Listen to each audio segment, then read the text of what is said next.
Thank you very much, Madam Deputy Speaker. And it's a pleasure to be called in this debate to support the measures in the Queen's speech focus on that core Conservative value of opportunity.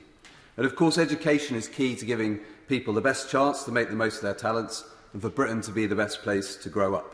And that's why one of my priorities since being elected has been visiting schools across my constituency to hear directly from teachers, from teaching assistants and pupils about the challenges involved in improving literacy and adult and numeracy standards which are fundamental to young people going on to succeed. So I welcome the Schools Bill, which sets the ambition to have 90% of children achieving expected standards in reading, writing and maths, up from 65% in the most recent year that SATs took place. And it's all very well setting targets, but there needs to be a plan to achieve them. And much will rest on the new parent pledge, which means that any child that falls behind in English or maths should receive additional tailored support. And the best schools already do this, and by sharing evidence on what works, more children can now get the support they need, and their parents will be more closely involved in their child's progress. And one of the issues most frequently raised during visits to schools is access to speech and language therapy, as others have referred to. Spoken language underpins literacy development, is key to learning across the curriculum, including for maths.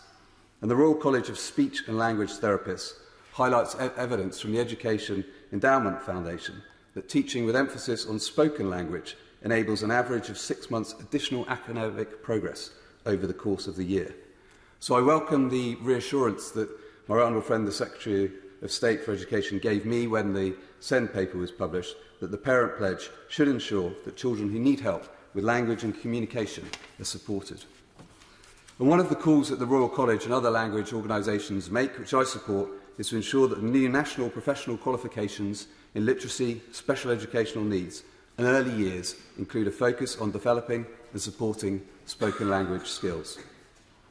And as we learn to live with COVID, a specific ask from a recent visit to Churchill Park Academy in Kings Lynn, which serves young people with special needs, is for tests to be made available to such schools.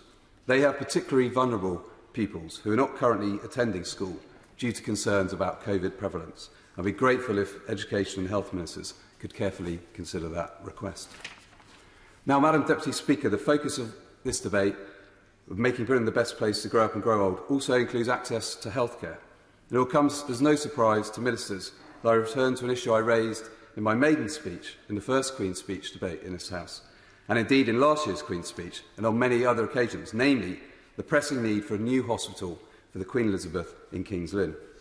QEH is now more than a decade beyond its planned 30-year lifespan, and due to the racked concrete planks, it now has 1,500 timber and steel supports holding up the cracking roof. It is the most propped hospital in the country, and that number is likely to increase as further fail-safe work is completed.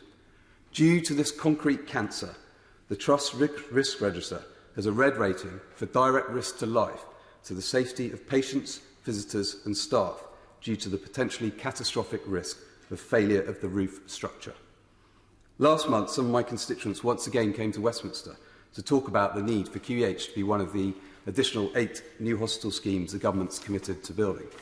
And a major issue they asked me to highlight is just how bad an experience being in a ward surrounded by props holding up the roof is for patients. And staff at the hospital stressed how it makes it harder for them to do the job to provide the care the patients need. And I warmly welcome the funding from the DH for a new endoscopy unit, a new West Norfolk Eye Centre, which opened last week at QEH.